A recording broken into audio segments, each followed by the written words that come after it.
Neste exercício, o que está aqui em causa é a sombra projetada do retângulo ABCD. Começo por marcar as projeções destes pontos todos que definem o retângulo e agora vou ter que achar a direção, utilizando a direção luminosa, vou ter que encontrar a sombra de cada um dos pontos. Neste exercício, aconselho que procurem sempre, primeiro, a sombra real dos pontos e só depois, se for necessário, é que se vai à procura da sombra virtual dos pontos. E então, o que vai acontecer é, ponto A, 45 graus, e vou ter aqui a sombra real do ponto A. Ponto B, novamente, 45 graus, e vou ter a sombra real do ponto B cá em cima de X. No caso do ponto C, eu vou ter a sombra real do ponto C, alguns por aqui, C1S. No caso do ponto D, eu verifico que a sombra real do ponto D vai estar aqui. Então vou ter aqui D1S.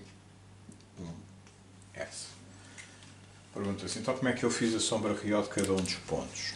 Eu vou só assinalar aqui, isto é a projeção horizontal do raio luminoso, L1 do ponto A, isto é a projeção horizontal do raio luminoso, frontal do raio luminoso do ponto A.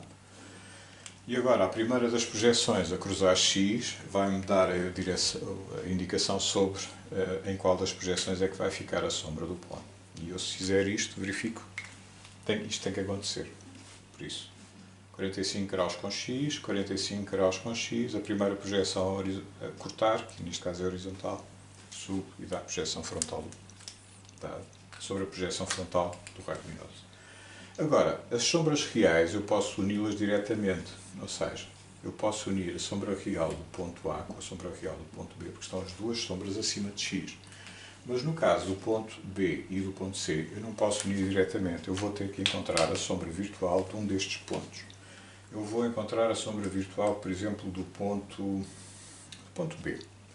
Então, aqui o que eu tenho que fazer é prolongo os 45 graus do raio luminoso que passa por B e a mesma coisa na projeção frontal do raio luminoso e vou verificar que aqui vou ter a sombra virtual do ponto B.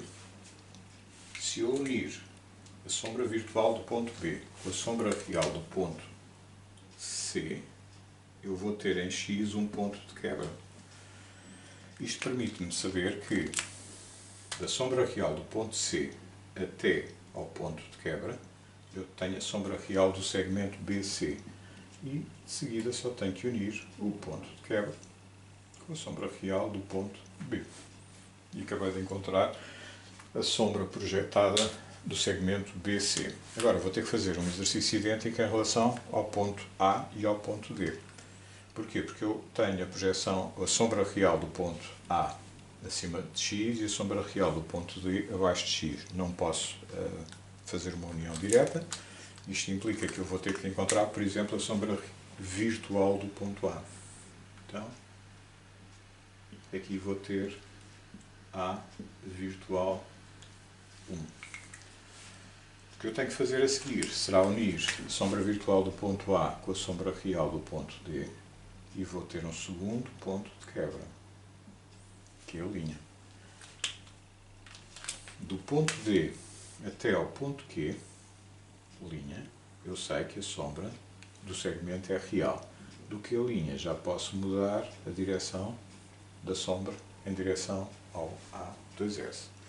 O D1S com o C1S eu posso unir diretamente, são duas sombras reais que estão abaixo de X, eu posso unir diretamente. Agora o que é que acontece? Quando a figura está por cima da sombra, ou quando há uma sobreposição da zona de sombra da zona iluminada, eu tenho que transformar este segmento, esta porção da sombra que fica sobreposta com a projeção da figura, passa a ser invisível. Então tem que acontecer isto.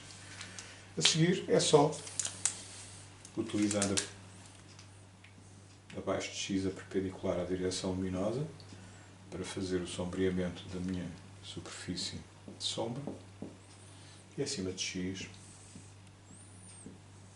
na perpendicular à direção luminosa em projeção frontal, que vai dar isto. E acabei de encontrar a sombra projetada do retângulo. O retângulo tem que ser marcado, tem que ser acentuado como parte da solução.